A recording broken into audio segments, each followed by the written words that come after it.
Qui auraient tout donné, leur richesse, leur maison, pour se réveiller peut-être du pied droit ou du pied gauche comme tu l'as fait. Il y en a qui auraient tout donné pour tirer l'air de l'extérieur et les garder pendant quelques minutes dans tes poumons.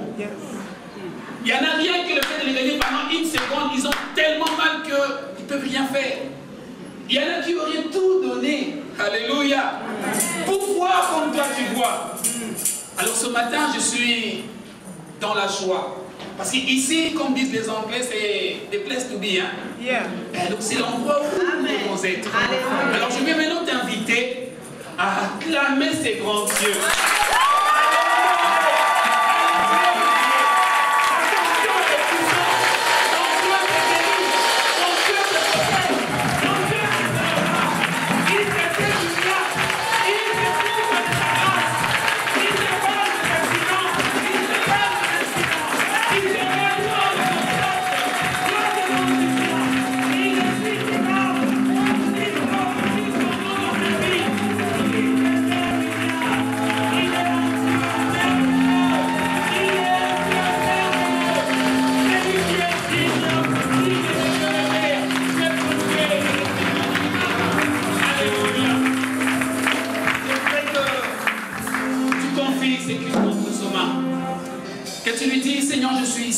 T'élever. Je suis venu quittant ma maison, mes priorités, peut-être j'ai travaillé jusque tard, mais je suis là pour t'honorer, pour te bénir et te louer. Voilà, je voudrais que par tes simples mots, que tu le confies ce moment et que tu lui dis, s'il te plaît Seigneur, tire gloire de ce moment. Papa, tu nous fais tellement du bien qu'on ne peut pas rester, Seigneur, sans rien dire. Tu es le Dieu qui protège nos vies. Même au moment où, Seigneur de gloire, en toute conscience ou inconscience, on ne peut rien faire.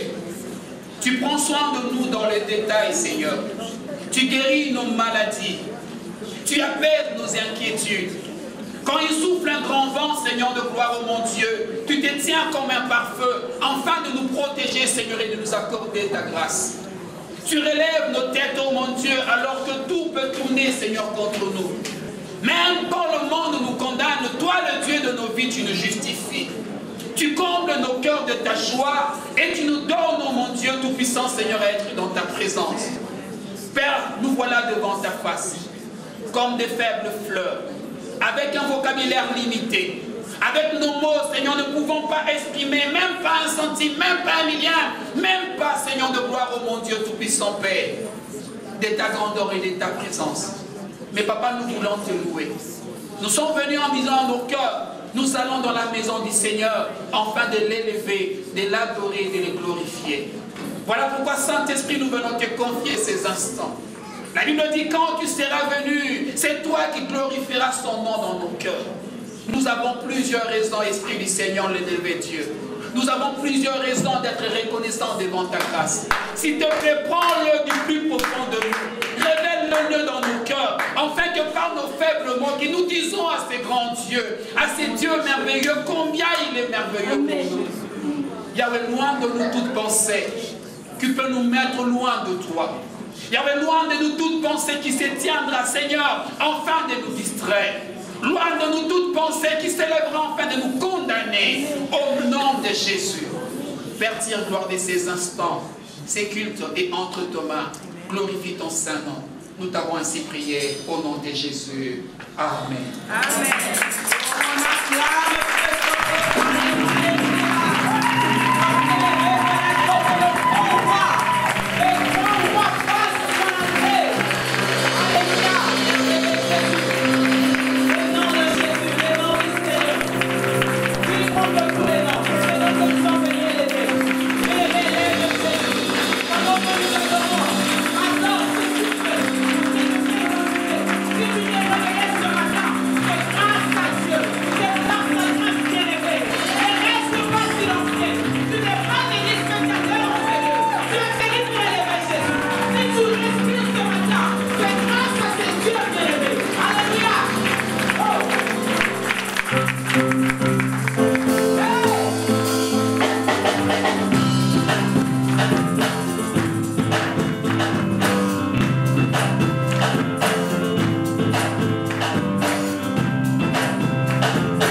de changer le monde, il permet de changer toute situation. Amen.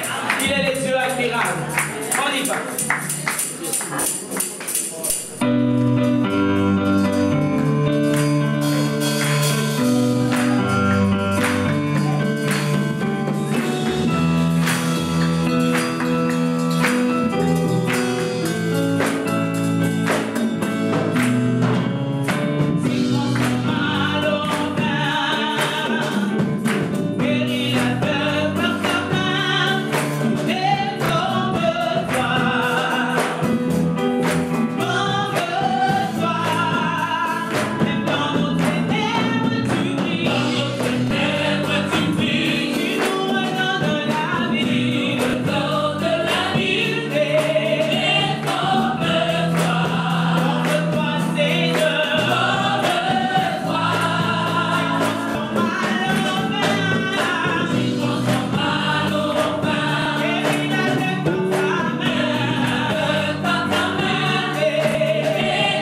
maman.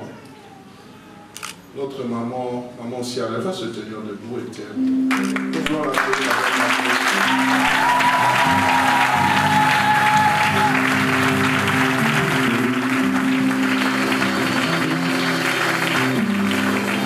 maman, restez debout. Cet accueil, c'est notre amour que nous portons à votre égard. Nous tous, nous le savons depuis fin juin que notre cher et tendre papa a quitté la terre des hommes pour le repos éternel auprès du Seigneur. Et en venant, j'ai vu maman Ciel danser, louer, acclamer le Seigneur. L'Éternel a repris, l'Éternel a donné, l'Éternel a repris, que son nom soit béni. Et maman n'est pas venue seule, elle est accompagnée de toute sa famille. Je vois ses enfants, ses beaux-fils, ses belles-fils. Si vous êtes là, mettez-vous debout, nous voulons aussi vous accueillir au nom puissant de Dieu.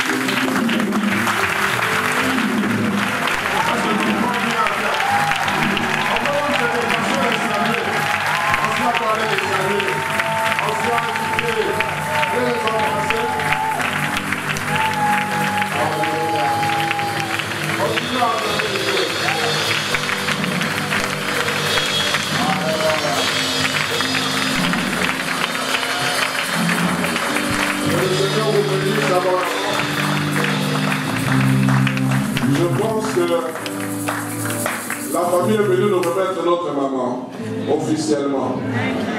Sans me le dire, nous l'avons gardée pendant quelques mois maintenant. Elle est partie à la grande famille de la Bombe. Et j'aimerais vraiment dire merci à toute l'église de la Bombe. Nous nous sommes mobilisés pendant plusieurs jours par rapport à cette disparition. Mais nous sommes dans la joie parce que nous savons que notre papa est dans un repos éternel. Nous voulons prier pour la famille. Nous voulons prier pour notre maman. Nous voulons nous étendre nos mains, demander la grâce de Dieu. Père de toute grâce, merci Père pour ce combattant, ce héros de la foi que tu as repris dans ton sein. Seigneur, il est dans un repos éternel. Certes, Seigneur Dieu de gloire, nous ne savons pas expliquer certaines choses. Et aujourd'hui, tu nous laisses, Seigneur, maman, les enfants, et ainsi que toute la famille. Ma prière et le vœu de mon cœur, Seigneur, que le parcours de notre papa qui était un exemplaire pour nous, Seigneur, soit aussi toujours leur apanage. Merci, Seigneur, parce que tu les as soutenus, tu les as gardés, tu les as protégés. Seigneur, merci parce que c'est toi qui consoles leur cœur. Quel honneur, la louange te soit rendue.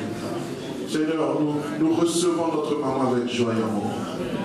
Merci Père, parce que nous allons continuer cette marche avec toi et avec elle jusqu'à ton avènement. En ton nom, nous avons ainsi prié. Amen. Amen. Prière de vous rasseoir. Amen. Et la Bible dit qu'il n'est pas bon que l'on soit seul. Je lui ferai une aide semblable. Ne vous en faites pas, on a déjà présenté les mariés et les futurs mariés. Aujourd'hui, nous sommes très heureux, en tant qu'église heureuse, d'accueillir l'épouse de notre frère, le pasteur Anissier, maman.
croyons, Seigneur Dieu puissant, que toi, le Dieu, le maître et l'auteur de toutes choses, celui qui a institué le mariage, celui qui a dit qu'il n'est pas bon de séparer ce que tu as uni. Alors que nous prions pour ton serviteur, pour son épouse, Père, nous prions que tu les qualifies pour les jours les meilleurs, pour l'œuvre à laquelle tu les as appelés. Seigneur, nous savons que sa venue n'est pas un hasard et nous prions que ta bonne main soit avec eux dans tout ce qu'ils vont entreprendre. Que ta bénédiction repose sur leur vie dans le nom puissant de Jésus. Amen.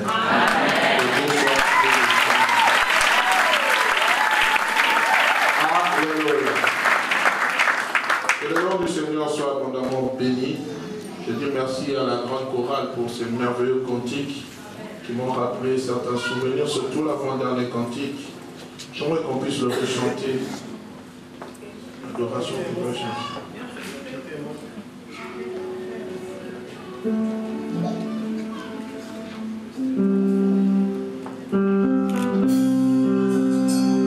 Nous disons.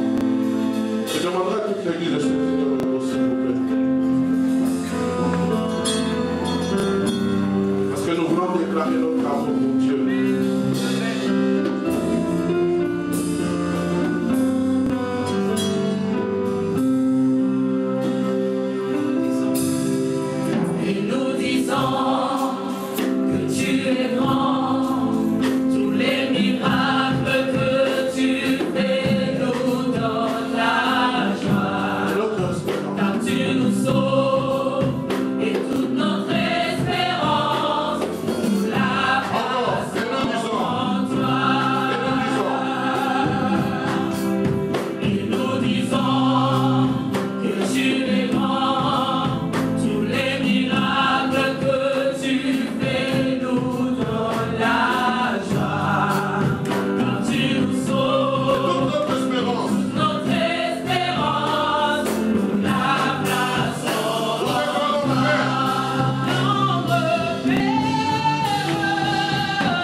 Seigneur, sans toi, nous sommes perdus, Jésus. Paul a dit, l'amour de Dieu nous presse de tous côtés.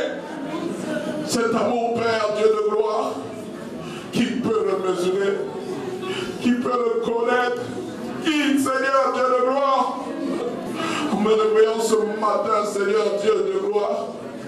Je ne fais que louer ton nom, Seigneur, en disant, Seigneur, grâce. Tout est grâce, Père. Tout est grâce. Le fait d'avoir demain, c'est une grâce. Le fait de parler, c'est une grâce.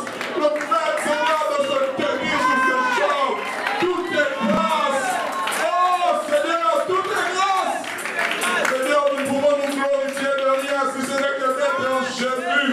Nous pouvons nous glorifier de rien si ce n'est que de te connaître, Seigneur. Oh Dieu, ta présence me rassure. Avec toi, Seigneur, je franchis les murailles. Avec toi, je triomphe de mes ennemis.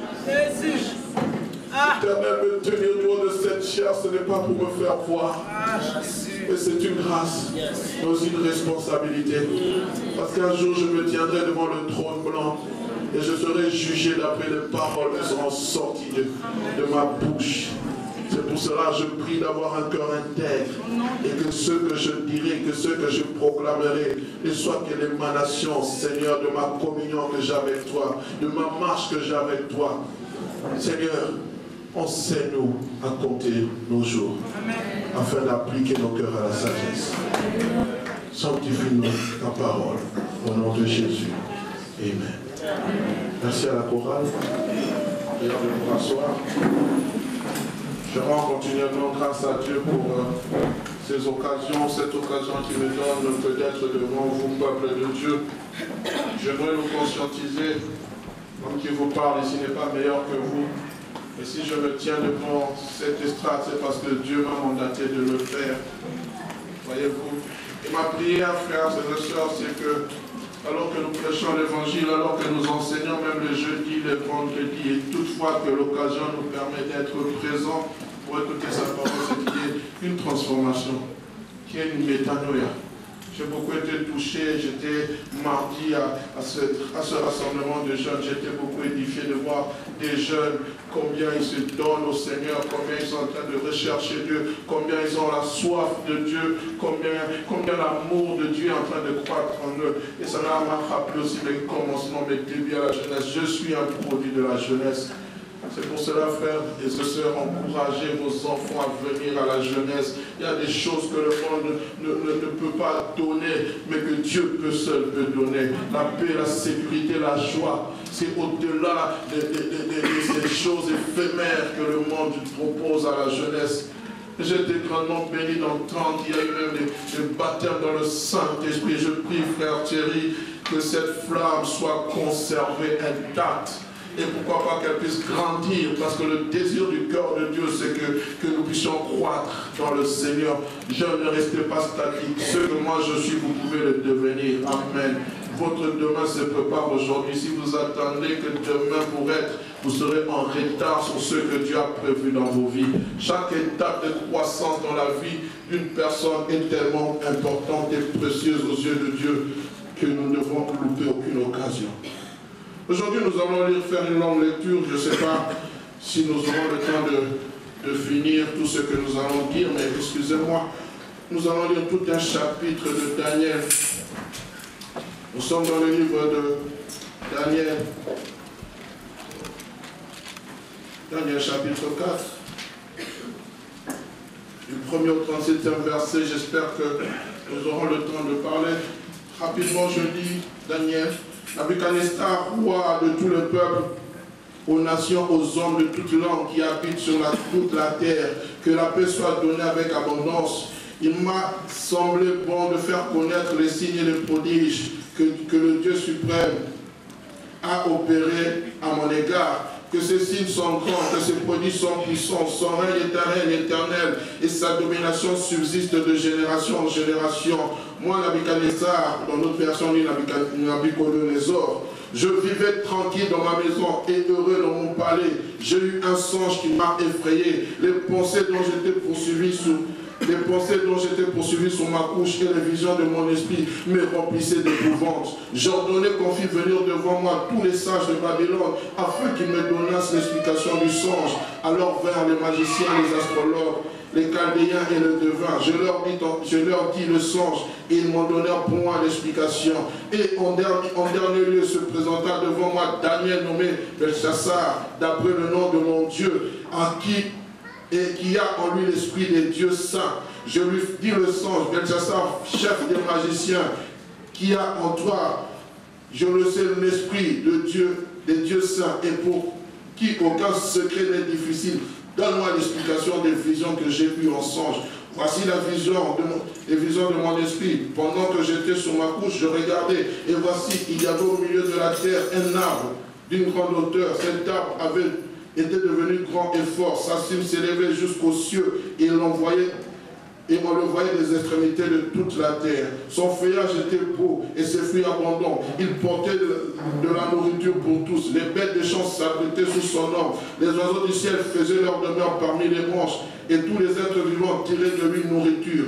Dans la vision de mon esprit que j'avais sur ma couche, je regardais, voici un de ceux qui veillent et qui sont saints descendit des cieux. Il cria avec force et parlait ainsi: abattez l'arbre et coupez ses branches, secouez le feuillage et dispersez les fruits, que les bêtes fuient de dessus et les oiseaux du milieu de ses branches. Mais laissez en terre le tronc où se trouvent les racines et liez-les avec des chaînes de fer et des reins parmi l'herbe des champs, qui soient trempés de la rosée du ciel et qu'ils aient comme les bêtes l'herbe de la terre pour partage. Son cœur d'homme lui sera ôté et un cœur de bête lui sera donné. Et 7 ans passeront sur lui. Cette sentence est un décret de ceux qui veillent.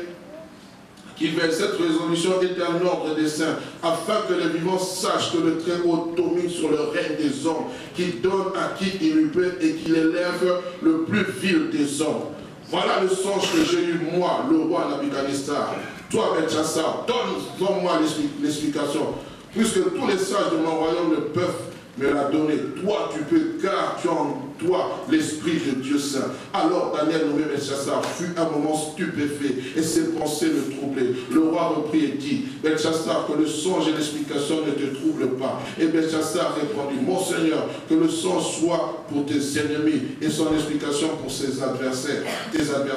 L'arbre que tu as vu et qui est devenu grand et fort, dont la cime s'élève jusqu'aux cieux et qu'on voyait de tous les points de la terre, cet arbre dont le feuillage est beau et le fruit abondant, qui portait de la nourriture pour tous, sous lesquels s'abritent les bêtes des champs et parmi les branches duquel les oiseaux du ciel faisaient leur demeure, c'est toi, ô Éternel, qui est devenu grand et fort, dont la grandeur s'est accrue et s'est élevée jusqu'aux cieux, dont la domination s'étend jusqu'aux extrémités de la terre. Le roi a vu l'un de ceux qui veillent et qui sont saints, descendre des cieux et dit: abattez l'arbre et détruisez-le, mais laissez en terre le tronc où se trouvent les racines, et liez-le avec des chaînes de fer et des reins. Parmi l'herbe des champs, qu'il soit trempé de la rosée du ciel, et que son partage soit avec les bêtes des champs, jusqu'à 7 ans soit passé sur lui. Voici l'explication au roi. Voici le décret du Très-Haut qui s'accomplira sur mon Seigneur le roi. On te chassera du milieu des hommes. Tu auras ta demeure avec les bêtes des champs, et on l'en te donnera comme au bœuf de l'herbe à manger. Tu seras trompé de la rosée du ciel, et les 7 ans passeront sur toi, jusqu'à ce que tu saches que le Très-Haut domine sur le règne des hommes, et qu'il lui donne à qui il lui plaît. L'ordre de laisser le tronc où se trouvent les racines de l'arbre signifie que ton royaume restera, et te restera quand tu te reconnaîtras que celui qui domine est dans les cieux. C'est pourquoi, ô roi, puisse mon conseil te plaire, mets un terme à tes péchés en pratiquant la justice et tes iniquités en usant de compassion envers les malheureux, et ton bonheur pourra se prolonger. Toutes ces choses se sont accomplies sur le roi Nabuchodonosor. Au bout de 12 mois, comme il se promenait dans le palais royal à Babylone, le roi a pris la parole et dit: n'est-ce pas ici la grande que j'ai bâtie comme résidence royale par la puissance de ma force, pour la gloire de ma magnificence? La parole était encore dans la bouche du roi qu'une voix descendit du ciel: apprends, roi Nabuchodonosor, qu'on va t'enlever le royaume, on te chassera du milieu des hommes, tu auras ta demeure avec les bêtes des champs, on te donnera comme au bœuf de l'herbe à manger, et 7 ans passera sur toi, jusqu'à ce que tu saches que le Très-Haut domine sur le règne des hommes et qu'il donne à qui il lui plaît. Au même instant, la parole s'accomplit sur Nabuchodonosor. Il fut chassé du milieu des hommes. Il mangea de l'herbe comme les bœufs. Son corps fut trempé de la rosée du ciel, jusqu'à ce que ses cheveux crûsent comme des plumes des aigles et ses ongles comme des ceux des oiseaux. Après le temps marqué, moi, Nabuchodonosor, je levai les yeux vers le ciel et la raison me revint. Je bénis le Très-Haut, j'ai loué et glorifié celui qui vit éternellement, celui dont la domination est une domination éternelle et dont le règne subsiste de génération en génération. Tous les habitants de la terre ne sont à ses yeux que néant. Il agit comme il lui plaît avec l'armée des cieux, avec les habitants de la terre. Il n'y a personne qui résiste à sa main et qui lui dise: que fais-tu? En ce temps, la raison me revint. La gloire de mon royaume, ma magnificence et ma splendeur me furent rendues. Mes conseillers et mes grands me redemandèrent. Je fus établi dans mon royaume et ma puissance ne fit que s'accroître. Maintenant, moi, Nabuchodonosor, je loue et j'exalte et je glorifie le roi des cieux, dont toutes les œuvres sont vraies et les voies sont justes. Qui peut abaisser ceux qui marchent avec orgueil? Nous disons Amen. Bien-aimés, c'est une longue lecture qui en valait la peine, qui en valait son pesant d'or, parce que je crois qu'il est important qu'en tant qu'Église, que nous puissions comprendre le message que Dieu veut nous donner à cet instant. Depuis un certain moment, je suis en train de faire une étude biblique sur les choses que la Bible condamne. On aura l'occasion, pour les choses que la Bible dénonce, on aura l'occasion d'en parler, Dieu voulant peut-être, les mois qui viennent ou l'année prochaine. Je fais aussi une étude biblique sur les choses que la Bible annonce. Et j'étais en train de préparer un autre message. Je voulais parler d'être ambassadeur pour Christ. Et le Saint-Esprit m'a amené dans ce passage. Et le Saint-Esprit m'a donné le thème, si vous voulez, un thème à ce message, c'est celui-ci: un piège pour l'homme à éviter. Un piège pour l'homme à éviter, 2 points, l'orgueil. L'orgueil. Quand nous lisons la parole de Dieu, la Bible dit: Dieu ajoutait à l'église chaque jour ceux qui étaient sauvés. C'est merveilleux, mais voilà, quand nous venons à Christ, nous venons tous avec l'état. Soit disant en passant, j'aimerais remercier l'ancien Didier, l'ancien Thierry pour leur sagesse. Que le Seigneur vous bénisse abondamment. Ici, bien aimés, nous avons comme l'impression que Nabuchodonosor ou Nabuchodonosor est en train de rendre témoignage. Ce n'est pas le prophète Daniel qui est en train d'écrire. On dirait que ce roi va s'immiscer dans l'histoire de Daniel en parlant de sa propre histoire. Il rend témoignage de la grandeur, de la puissance de Dieu. Un témoignage, mais pour qu'il puisse rendre témoignage, il fallait qu'il se passe quelque chose. Il fallait qu'il comprenne qu'en dehors de lui, au-dessus de lui, il y a un grand Dieu. Vous savez, à l'époque, frères, sœurs, le roi Nabuchodonosor n'était pas juif, il était babylonien. Ils avaient pris la province de Jérusalem, ils avaient asservi Jérusalem. Nous sommes au 5e siècle ou 6e siècle avant Jésus-Christ. Ils régnaient sur Jérusalem, mais les rois à l'époque étaient considérés comme des dieux. Non, pas ils étaient des dieux. Et la preuve, lorsqu'il va prendre Daniel et ses compagnons, Daniel s'appelait, on va l'appeler Belshazzar. C'était le nom des dieux. Même aujourd'hui, quand on parle de Shadrach, Meshach et Abednego, ce ne sont pas leurs noms d'origine. Ce sont les noms des dieux, des divinités qu'on leur a donnés. Alors j'aimerais dire aux parents, faites attention quand vous donnez des noms. Shadrach, Meshach et Abednego, c'était des noms de divinités qu'on avait donné aux compagnons de Daniel. Et quand vous allez dans les chapitres, Daniel chapitre 1er, vous allez comprendre que Shadrach ne s'appelait pas Shadrach, on va citer son nom. Allez lire. Ayons le discernement avant de donner n'importe quel nom. Parce que ça se trouve dans la Bible, on donne. On est ensemble, bien aimés. Alléluia.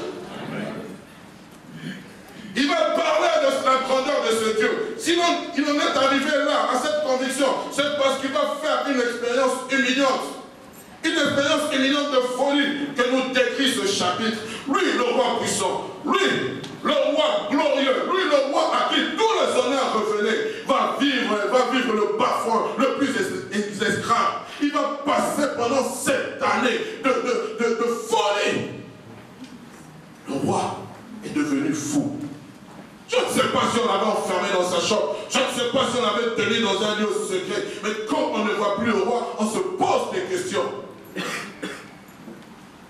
Et durant ces 7 années, il sera comparable à une bête. On va ôter son cœur d'homme en lui donnant le cœur d'une bête des champs. Il sera semblable à une bête sauvage. La cause de tout cela, cela, c'est qu'il n'a pas reconnu la grandeur de Dieu. Il n'a pas reconnu la magnificence de Dieu. Tout ce qui devait être attribué à Dieu, il va se l'attribuer.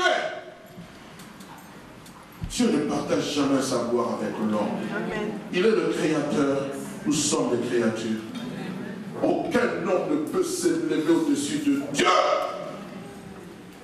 Quand tu te lèves au-dessus de Dieu, Dieu va te rappeler que c'est lui qui est le maître de ce monde. Il y a quelques années en arrière, c'était vers les années 2000. Je venais au 2003, je ne sais plus. Je venais à peine d'être marié. Ce jour-là, je pense que chez nous, il n'y avait pas de courant. Et il y avait une nouvelle qui circulait. 2 tours jumelles se sont effondrées. Dans ce pays qu'on appelle le pays de la première puissance mondiale, comment est-ce possible? Comment est-ce possible? Comment on a pu trouver une faille dans leur système de sécurité? Comment on a pu trouver la faiblesse dans ce pays puissant dont tout le monde craint? Il suffit qu'il tombe, tout le monde tremble comme une feuille morte. USA. On a vu cette tour jumelle s'ébranler, s'écrouler comme un vase, des vases de terre. Oui, à l'intérieur, il y avait des gens. Ils cherchaient à sauver leur vie. Mais personne ne pouvait les secourir. Personne, frère, sœur, parce qu'on pense que son Dieu en est capable d'atteindre et les sauver. Le jour où le peuple, le monde a voulu construire la tour de Babel, Dieu les a confondus. Ils ont dit, lèvons-nous, faisons-nous un nom, bâtissons-nous une tour qui atteigne les cieux. Oh, misérable que tu es, tu penses que ton argent va faire de toi ce que tu es. Tu n'es qu'un simple vermisseau. Je ne t'injurie pas, mais je dis les choses qui sont réelles.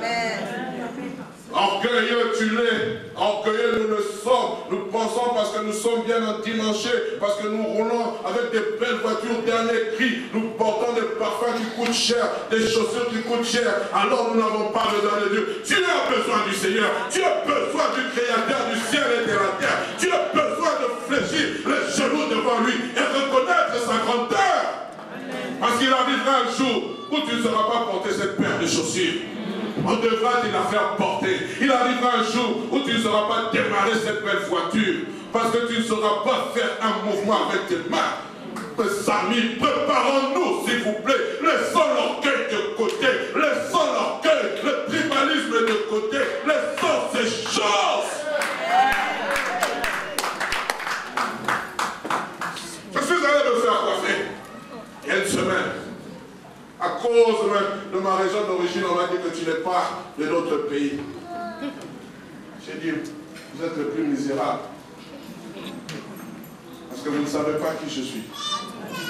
Mes amis, aujourd'hui le séparatisme est en train de prendre du terrain. Je suis wallon, je suis flamand, je ne sais pas. C'est pas ça qui va te sauver. Tu es en train de te battre pour une terre passagère. Nous devons nous battre pour bien aimer rentrer dans le royaume des cieux. C'est ça qui est le plus important. Le roi Nebuchadnezzar, et pourtant Dieu l'a prévenu. Dieu est venu lui parler en songe. Dieu est venu, mais il ne savait pas discerner le songe. Il ne savait pas discerner le langage de Dieu. Il ne comprenait rien à la vision. Alors il va appeler les magiciens, il va appeler les astrologues. Mais personne ne savait discerner, était capable d'interpréter le songe. Mais j'aime. Au milieu de ces magiciens, il y avait un homme qui avait l'esprit supérieur. Il y avait un homme qui s'appelait Daniel. Et on savait qui il était. On connaissait ses compagnons. On savait que lui était capable d'interpréter les rêves les plus compliqués. Daniel va venir.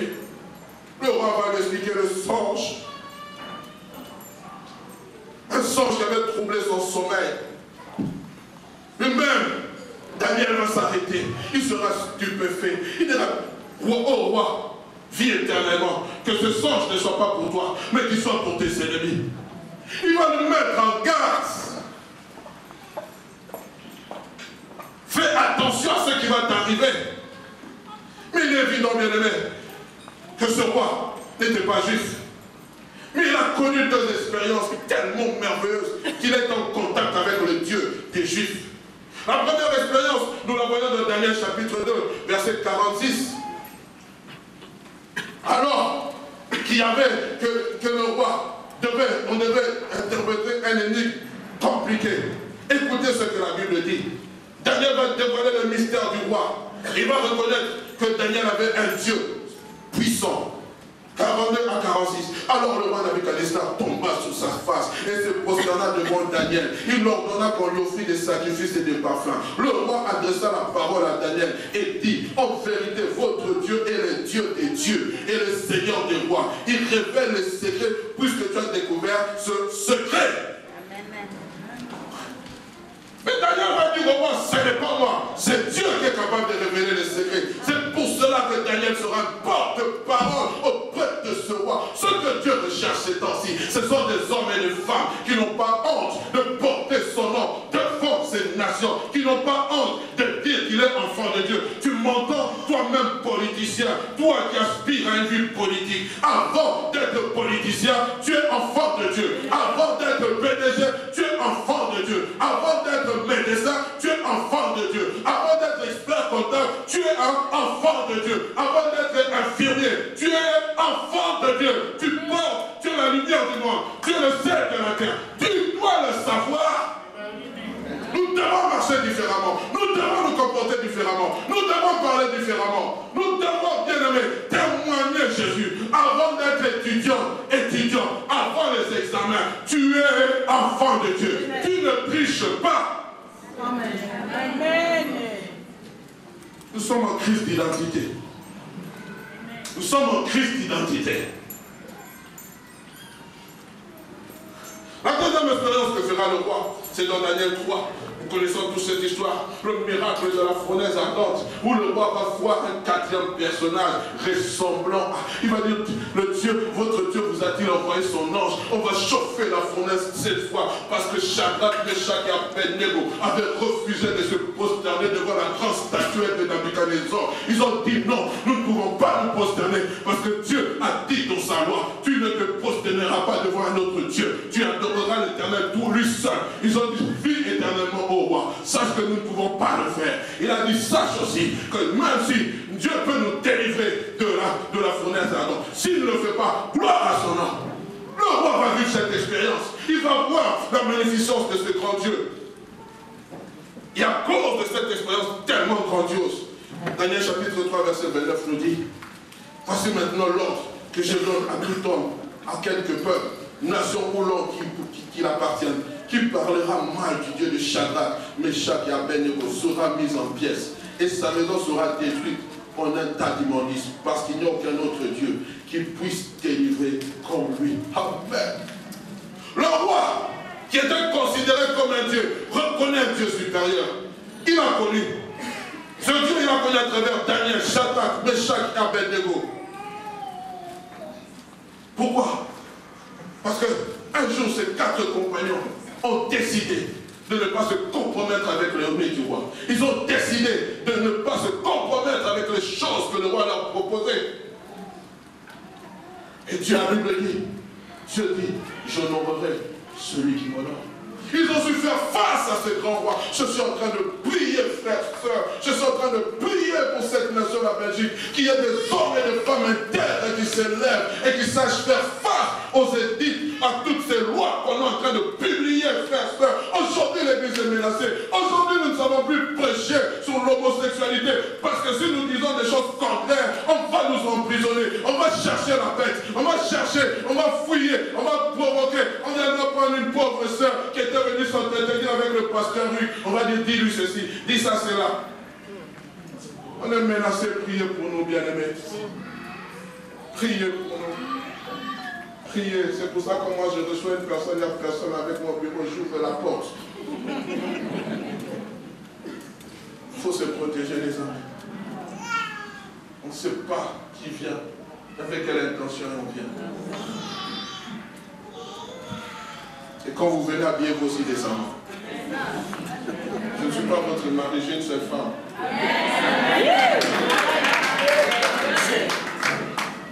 Je le répète, même pour venir voir les anciens, habillez-vous décemment. Tous sont mariés.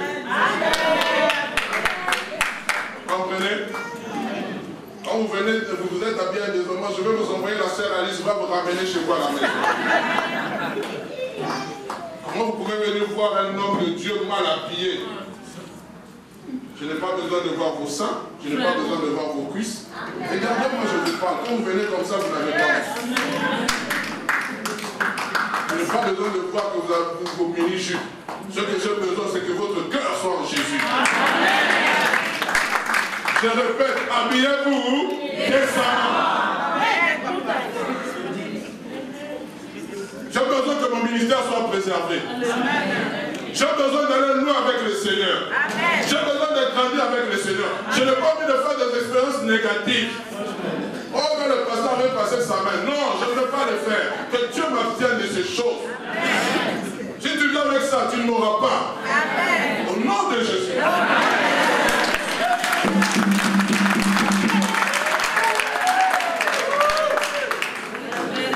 Et vous savez les grands problèmes qu'il y avait. C'est vrai qu'il va voir des choses invraisemblables. Il va voir la grandeur de Dieu. Mais le corps de ce roi avait été impressionné, mais il n'avait pas été changé par ces événements. Les grands problèmes que nous avons à l'église, nous sommes impressionnés par les choses de Dieu, mais le cœur reste le même. Wow! Fire! Vous êtes à la jeunesse. Wow! Fire! Que mon cœur change! C'est ça le problème de l'homme. On veut voir la même chose de Dieu. On veut voir la main de Dieu. Mais quand Dieu se manifeste, on reste inerte.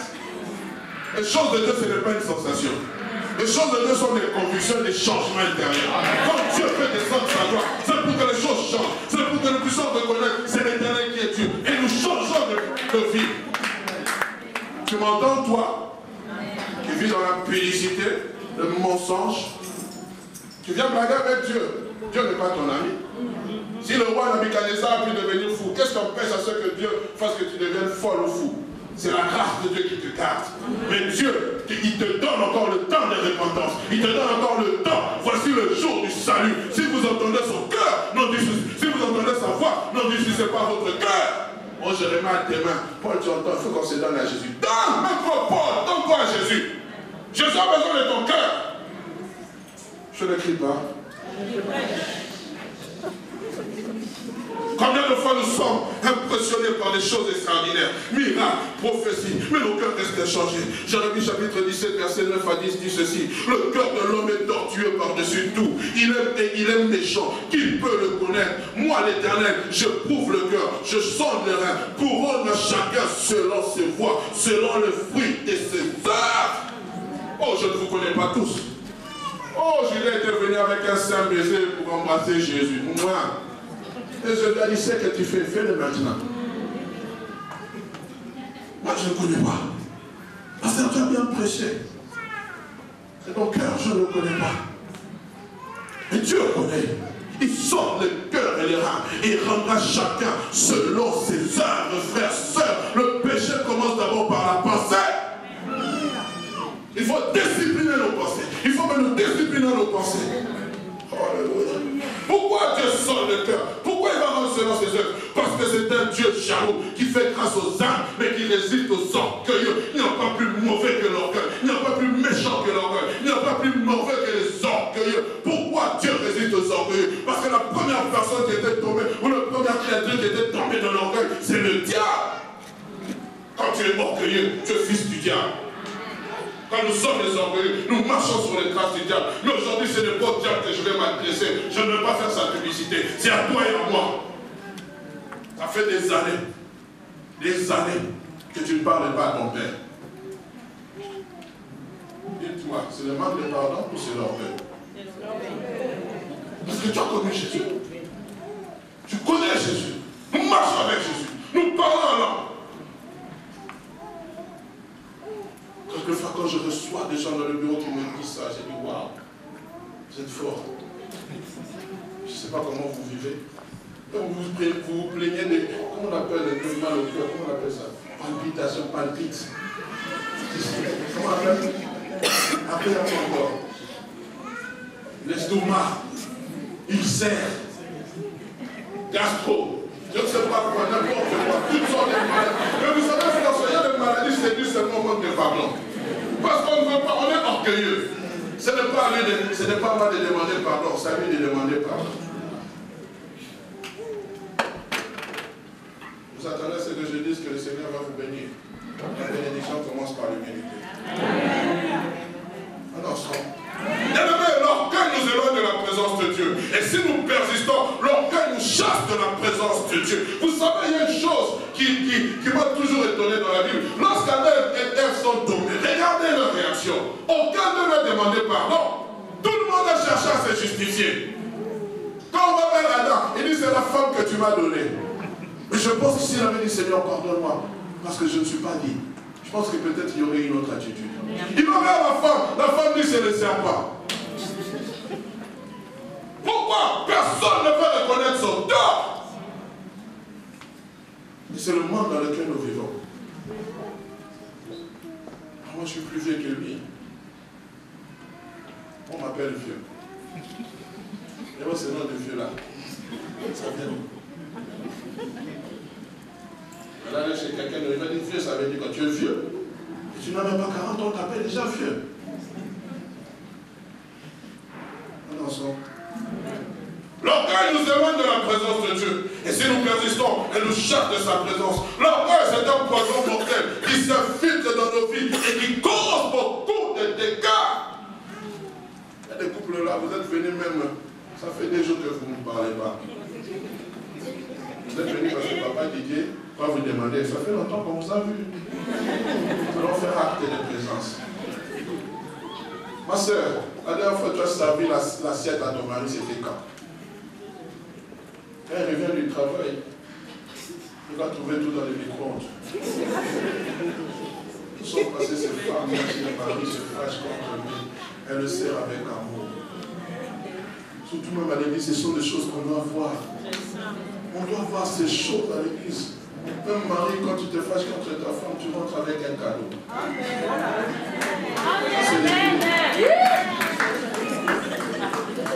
Oh non, Marie est le chef de la famille. C'est pas moi de l'humilier, c'est un tel de s'humilier. C'est moi qui suis allé la doter. Elle n'est pas venue me doter.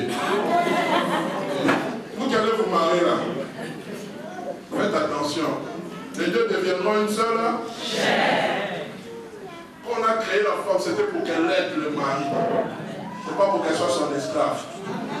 Même si Sarah appelait son mari mon Seigneur, Seigneur c'était une marque de respect.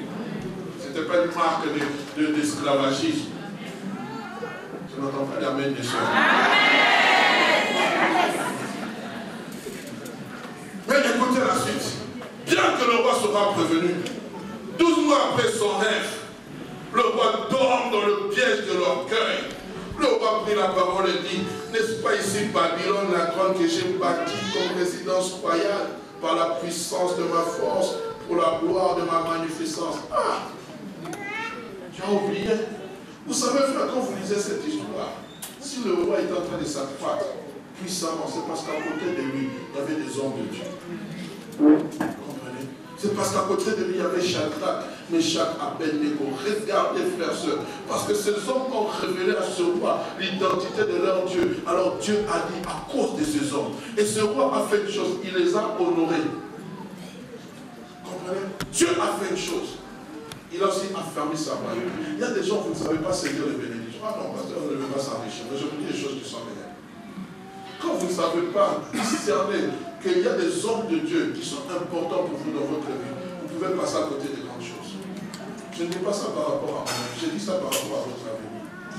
Vous devez discerner les temps, frère. Vous devez discerner, si je sème dans la vie de ce ministère, frère, ça va vous apporter quelque chose. Si le roi Nabuchodonosor, Dieu a affirmé sa royauté, c'est parce que Daniel, Meshach, Abednego était à côté de lui. Il ne valait rien parce que c'était un idolâtre. Mais parce qu'il avait fait connaître le Dieu des cieux. Il les avait bénis. Vous savez, frère, Dieu honore. Il a mis à sa parole. Il peut même bénir quelqu'un qui ne le connaît pas. Parce que cet homme a fait du bien à son œuvre. On parle de ces choses, on baisse la tête. Vous savez, quand vous devez même libérer certaines finances, frère, j'ai appris ça dans mon ministère. Et je le fais. Je dois apprendre, j'apprends à bénir même les hommes de Dieu qui ne prêchent pas ici. Il faut le faire, frère. Parce que ce n'est pas que j'attends en retour que Dieu me bénisse. C'est parce que je sais que je suis en train de s'aimer pour la croissance de son ministère. Et quand je le fais, Dieu aussi va m'honorer. Parce que Dieu honorait son serviteur. Je peux fermer la parenthèse. Alléluia. Bien-aimé, du haut de ma quarantaine d'années, j'ai vu des vies se disloquer, des mariages s'effondrer, des ministères s'éteindre à cause de l'orgueil. L'orgueilleux n'écoute jamais personne. L'orgueilleux n'écoute que son cœur et surtout aussi les personnes qui aiment les flatter. Je viens d'un pays où on flatte, où on aime flatter. Ah. Moi, je ne sais pas, je ne suis pas si clair de quoi, mais quand j'arrive dans mon pays, on m'appelle Vieux le Blanc. Oh, Vieux le Blanc, Vieux le Blanc. Mais je ne suis pas blanc. À cause de ma teinture. À un moment, ton ego est touché.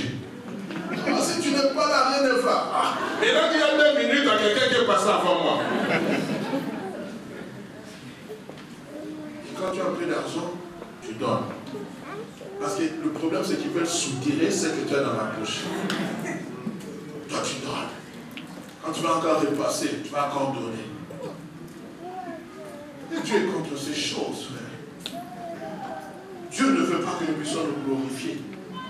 Dieu est contre les orgueilleux. Dieu n'aime pas l'orgueil. Aujourd'hui, oui, tu es assis à côté. Mais si demain Dieu t'élève, c'est pour ça que Dieu, quelquefois, il hésite avant de te bénir. Il voit que cet enfant-là, il est fou. Si je lui donne seulement aujourd'hui une 4x4, rue Neuve, Matongé,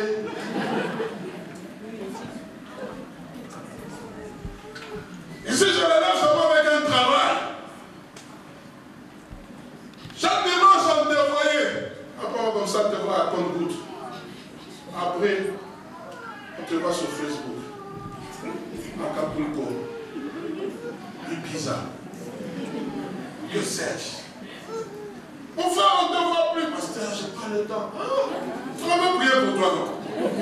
On va gérer pour toi.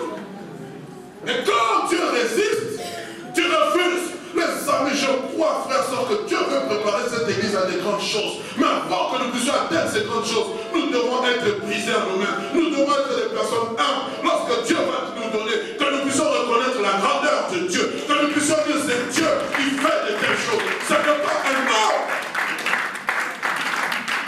Vous comprenez? L'orgueil, c'est un poison, maman. Tu venais avec ton mari, ne pas s'attendre quand ton mari ne vient pas. Parce qu'il a commencé à côtoyer les sommités. Hein? Si ces sommités sont immortelles, gloire au Seigneur. Et si elles sont mortelles, dis à ton mari de revenir. Avec lui, on continue la marche avec Jésus. Lui, il est immortel. Comprenez? Il est celui qui peut changer quelqu'un de vil et le faire asseoir parmi les grands. Il a dit à David, je t'ai pris derrière le troupeau pour te faire roi d'Israël. C'est Dieu qui peut le faire. Ce n'est pas un homme. C'est pour cela, dans cette vie, ne soyez jamais pressés. Chacun son parcours, chacun sa destinée, chacun les choses que Dieu a fait à l'autre. Si il ne le fait pas encore, dit Seigneur, je te bénis, parce que je sais que le même Dieu qui l'a visité peut me visiter. On ne fait pas la course avec quelqu'un. On ne court pas derrière. Ce n'est pas un challenge. Oh non, voilà, non, ce n'est pas un challenge, les amis. Chacun a son parcours. J'ai mon parcours, tu as ton parcours. Mais ce que nous savons, tous nous regardons vers dans la même direction.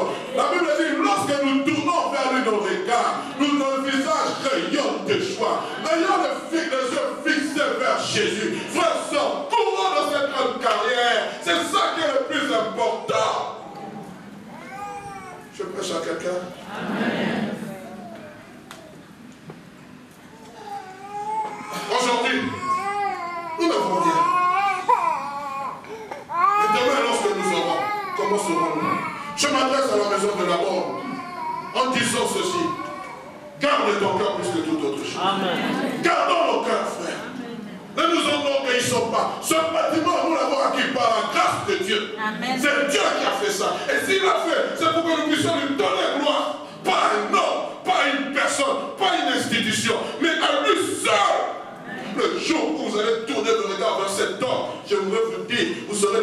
malheureux. Parce que et moi et vous, nous allons tomber. Et nous allons tomber dangereusement. Moi, je n'ai pas envie de tomber. C'est pour cela, chaque fois qu'on vient me dire, je dis gloire à Dieu. Non, non, pasteur, il faut que tu tires gloire. Tirer gloire de quoi? De quoi? De qui?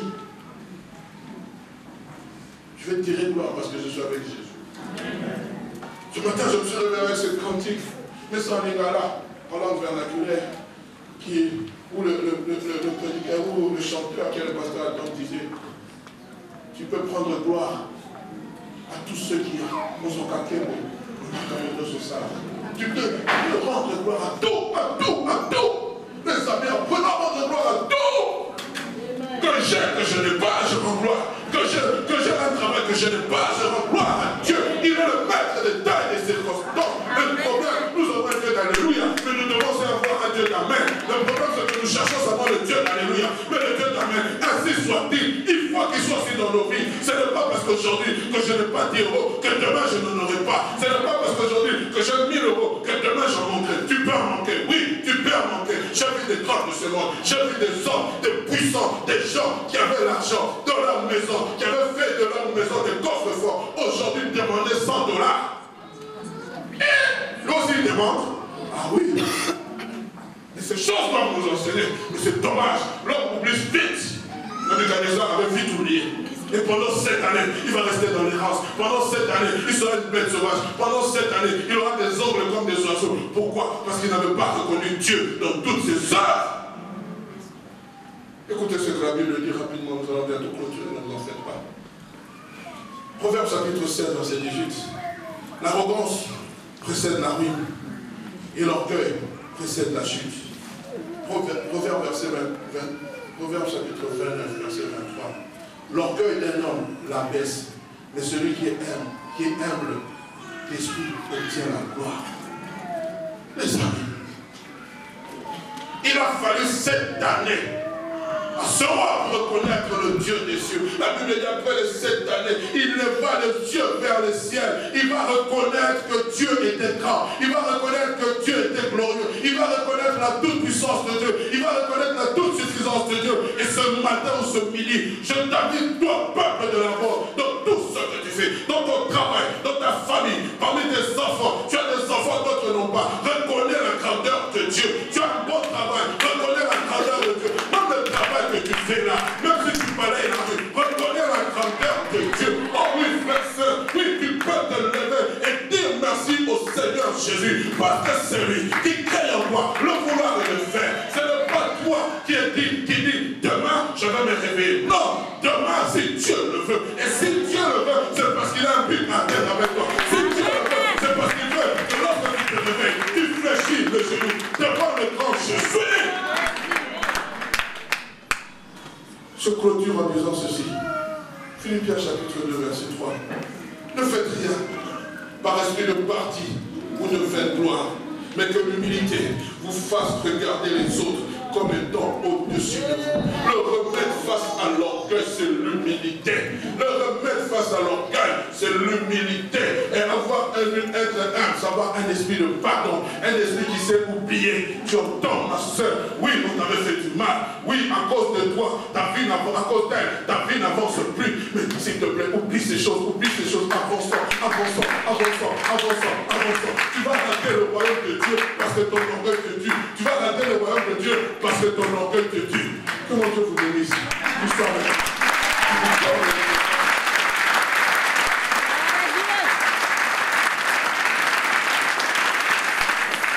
allons vous bénir.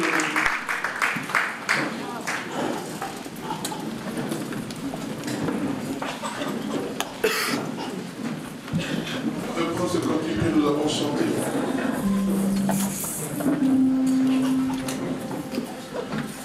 On peut le dire. À lui seul la gloire.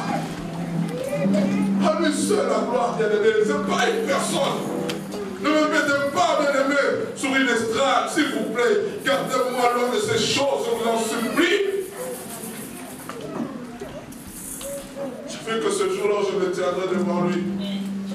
Que ne fasse pas prendre le carton rouge en disant tu étais orgueilleux. Tu étais suffisant, tout suffisant.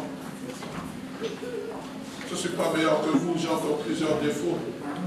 Mais je sais une chose, Dieu me corrige. On y va, s'il vous plaît, bien-aimé.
blessés au-dedans d'eux.